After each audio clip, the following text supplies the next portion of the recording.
بشائر الإيمان منارة الإحسان وللهدى عنوان.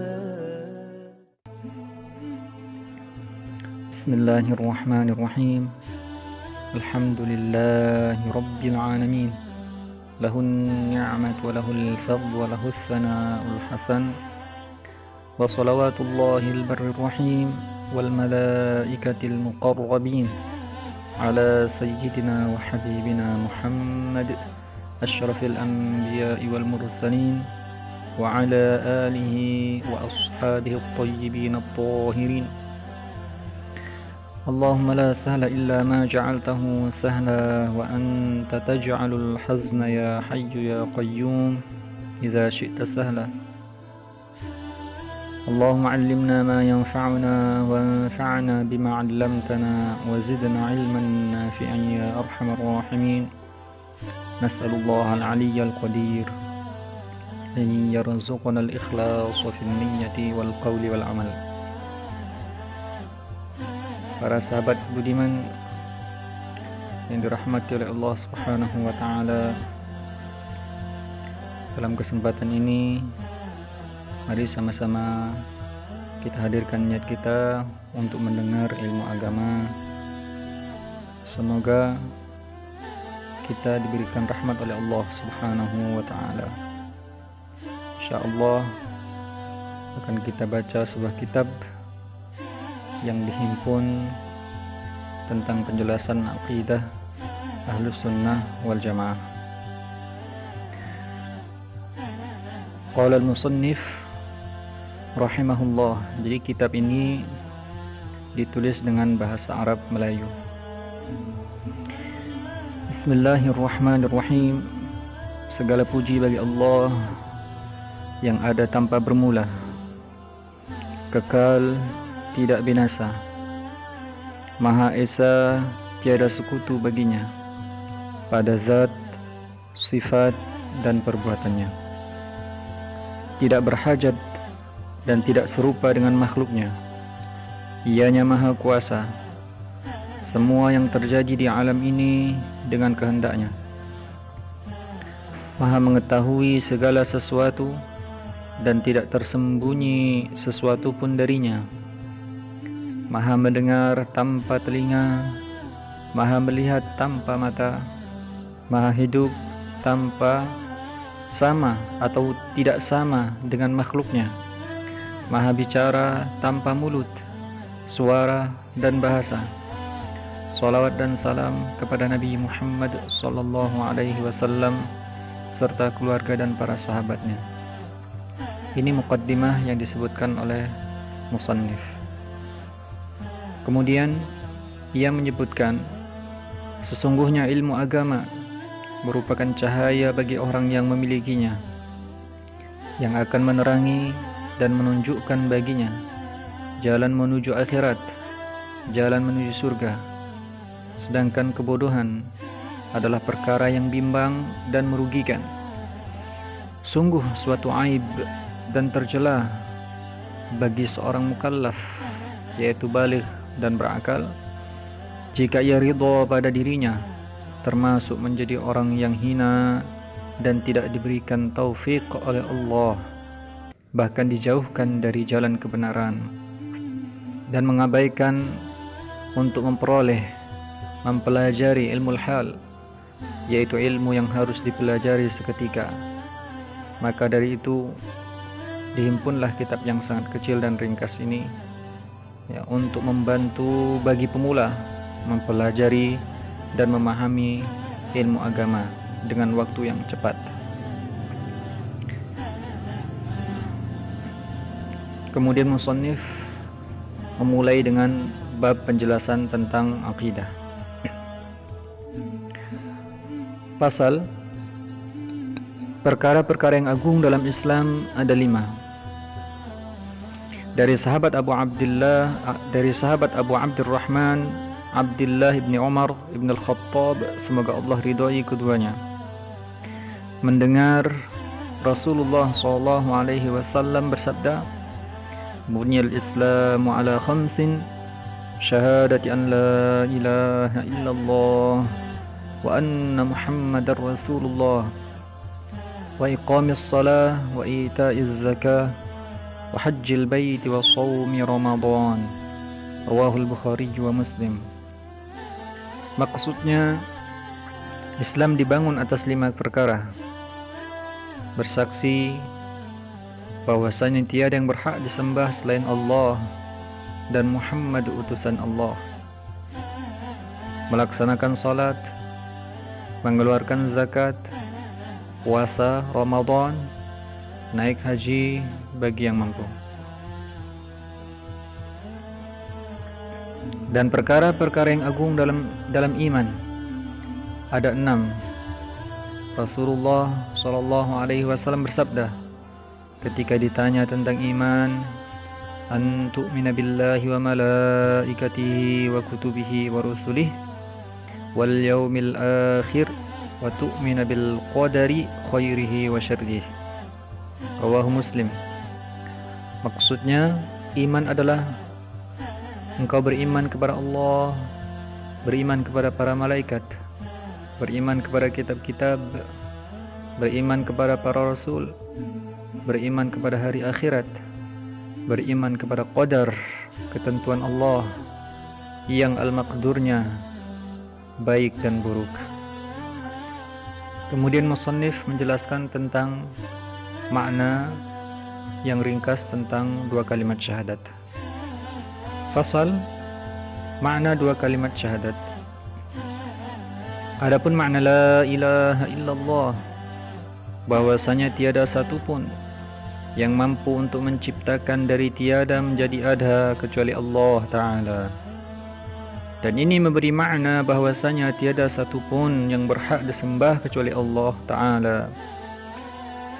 Adapun makna Muhammadur Rasulullah, bahwasanya Muhammad adalah anak Abdullah, anak Abdul Muttalib dari Bani Hashim, dari kabilah Quraisy, hamba Allah dan Rasulnya kepada semua makhluk, jin dan manusia.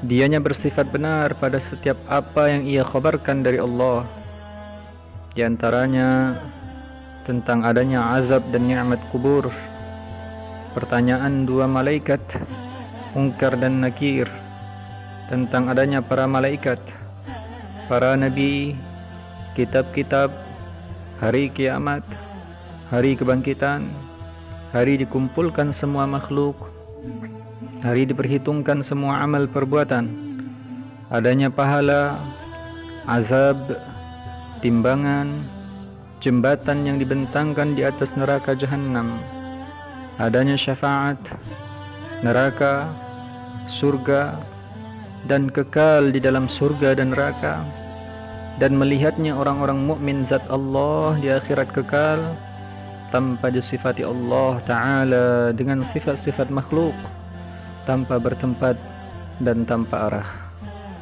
Dan bahwasanya semua para nabi terjaga dari kufur, maksiat besar, maksiat kecil, yang menandakan rendahnya jiwa orang yang melakukannya, baik sebelum menjadi nabi atau setelahnya. Semua para nabi beragama Islam, dan nabi pertama ialah Adam, dan nabi terakhir adalah Muhammad sallallahu alaihi wasallam. Kemudian musannif menjelaskan tentang makna syahadat yang pertama, atau cakupan makna syahadat yang pertama, yaitu penjelasan tentang sifat-sifat yang wajib bagi Allah Subhanahu wa ta'ala. Bagaimana seorang hamba mengenal Allah Subhanahu wa ta'ala.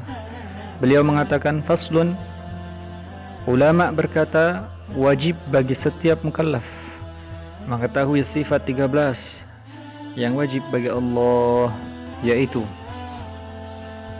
yang pertama adalah al-wujud, meyakini bahwa Allah ada, tiada keraguan tentang adanya Allah, adanya Allah tanpa berhajat pada tempat, arah dan masa, dan mustahil Allah tiada, sebab Adanya alam ini menunjukkan adanya Allah Ta'ala. Allah Ta'ala berfirman, Afillahi syak, Surat Ibrahim ayat 10. Maksudnya, tiada keraguan tentang adanya Allah. Sifat yang kedua adalah Al-Qidam, meyakini bahwa Allah ada, tiada bermula, tidak beranak, dan tidak pula diperanakkan. Dan sesiapa yang meyakini bahwa Allah asal dari sesuatu, maka ia telah kafir, sebab ia telah meyakini bahwa Allah Ta'ala baharu, sedangkan sifat baharu mustahil bagi Allah. Allah Ta'ala berfirman, Wal awwal, Suratul Hadid ayat 3. Maksudnya, Dia Allah yang ada tanpa bermula. Hanya Allah yang ada tanpa bermula.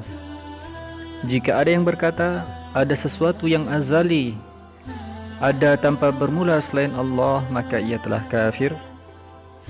Ibnu Taimiyah telah menolak ijma' kaum muslimin. Ia berkata bahwa alam ini qadim, tidak bermula.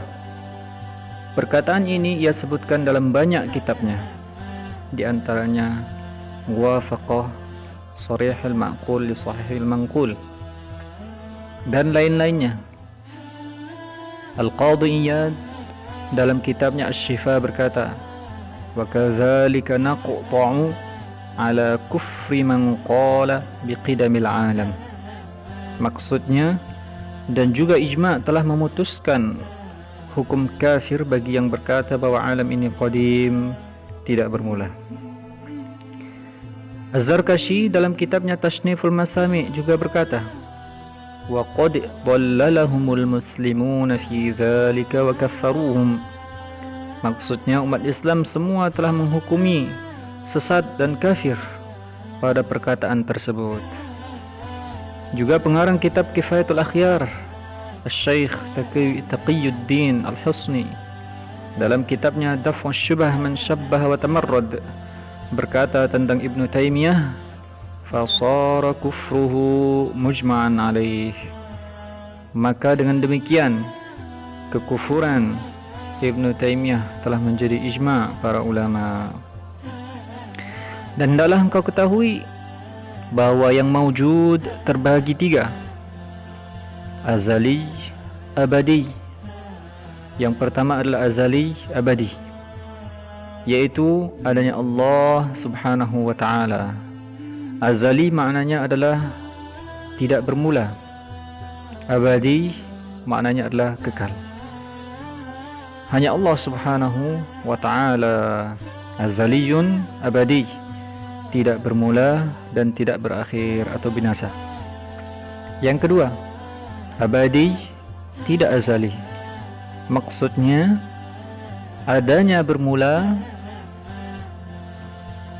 ya, tidak azali, tapi tidak berakhir, yaitu abadi, atau tidak binasa, yaitu adanya surga dan neraka. Keduanya kekal, tidak binasa, abadi, ya, karena Allah Subhanahu wa Ta'ala menghendaki keduanya kekal. Jadi kekalnya surga dan neraka bukan dari segi zatnya, akan tetapi karena Allah Subhanahu wa Ta'ala menghendaki bagi keduanya kekal.